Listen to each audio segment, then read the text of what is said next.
Speech 13:15.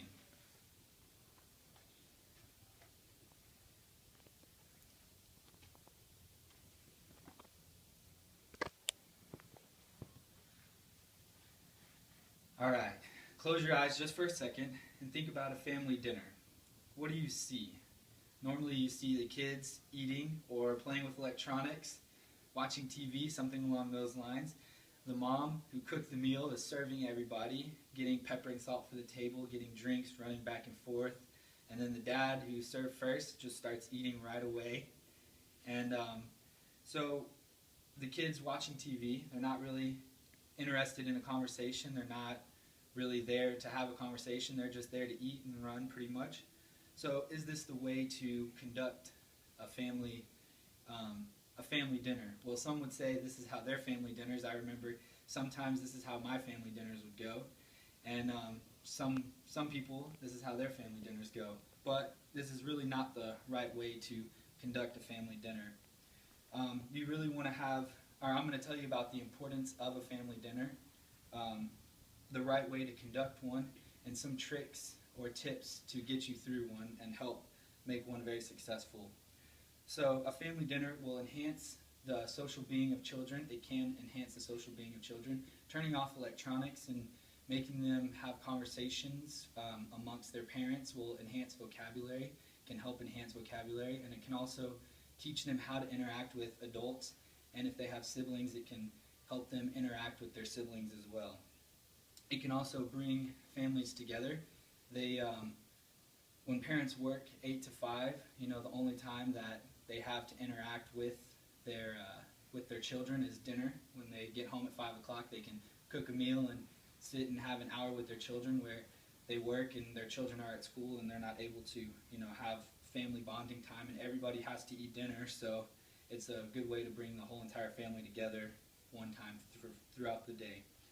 And then the last one is, according to a Columbia University study, families that have family dinners 0 to 2 times a week, the kids use tobacco 15% more than if you were to have family dinners 5 to 7 times, it'd be 4%.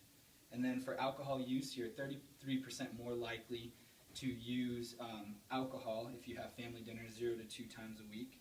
Marijuana is 21% more likely to use marijuana for 0 to 2 times. And then you have friends who drink regularly. You're 43% more likely to have those friends. Who use marijuana, 33% more likely.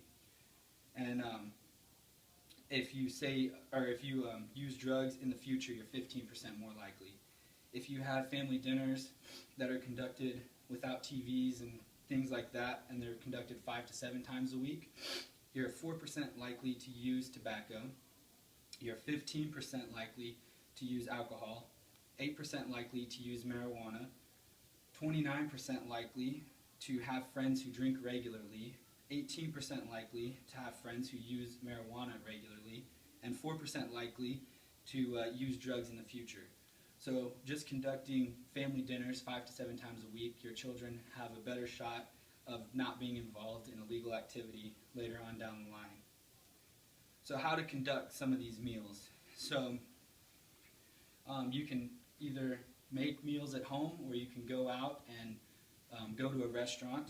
It's better to have a home-cooked meal than go to a restaurant, but either way, if you don't have time or y'all are busy, or the parents are busy, you can go out. Just as long as the family is together at dinner time, that's the whole goal of a family dinner. Be social at the dinner table. So when you have family dinner, it's good to have conversations, engage in conversations with the kids. Some of the things you can ask them is, how was their day at school, how was classes, things like that, depending on their age. And when they answer, express interest in their lives and express interest in what they say. You can also talk about current events, some of the events that are going on around your state, around the nation, and around the world, and also keep the current events age appropriate. So the older they get, the more you can talk about with current events. And always make sure to listen, and listen actively when you are engaging in conversations with them, to show that you do have interest in what they're doing. And then the last thing is finding time to eat. So you have to eat dinner every day. Everyone does. So it's nice to have some point that you all can get together. It doesn't have to be the same time. You don't have to have the same dinner time every single day. You just want to make sure that you have time to eat rather than the same time. And just make sure that you find the time, because it's very important that you do have dinner with your family, especially if you work 8 to 5. Some of the tricks is being flexible. Flexibility is very important, especially when children are young. It shows that, if you're flexible, they can be flexible as well. It is important because you and your spouse will have different schedules. You may not have the same 8 to 5 job. One may get off earlier or later. And so just be flexible. As the kids get older, they'll have extracurricular activities they'll have to do in school, and you may not be able to eat at the same time, but it's crucial to make sure that you still eat together. And one of the big excuses was that there's not enough time to eat dinner, and you have to eat dinner, so just make time, and that's part of being flexible. Allow yourself to find time. Another thing is no electronics. Make sure that TVs are off. It'll allow them to grow. Electronics or TVs as well as phones. Make sure there's no phones at the dinner table. Don't have a double standard. If the kids can't have phones at the dinner table, make sure your phones are off or on vibrate. Make sure you don't have your phone if they can't have theirs. And then the other thing was make sure you focus on the conversation rather than just listening and not talking back to them. And the last thing is reward the child. So, if you cook a meal or you go to a restaurant, allow the child to pick the restaurant that y'all are going to. Or if you're cooking a meal, make sure that they can pick the dinner that they're going to cook. They can help you cook. Include them. As they get older, they may not want to help you cook as much, but you can allow them to pick the meal or pick the restaurants that you're going to. And show that you approve of what they decide. It's very important for them to get your approval from a young age, so that when they get older and make decisions, they're not worried about you approving of it.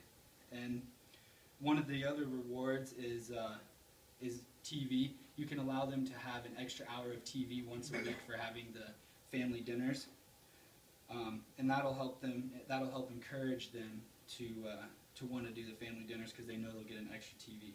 So in conclusion, some of the important facts and statistics show that it's important to have a family dinner, and it's very important for them.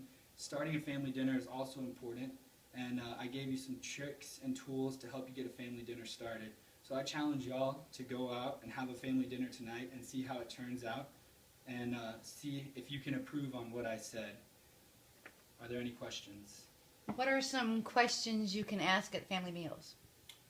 So some of the questions you can ask, you want to try to avoid questions that have yes and no answers. You want to try to get as much information out of them, make them talk to you, and interact with you at dinner.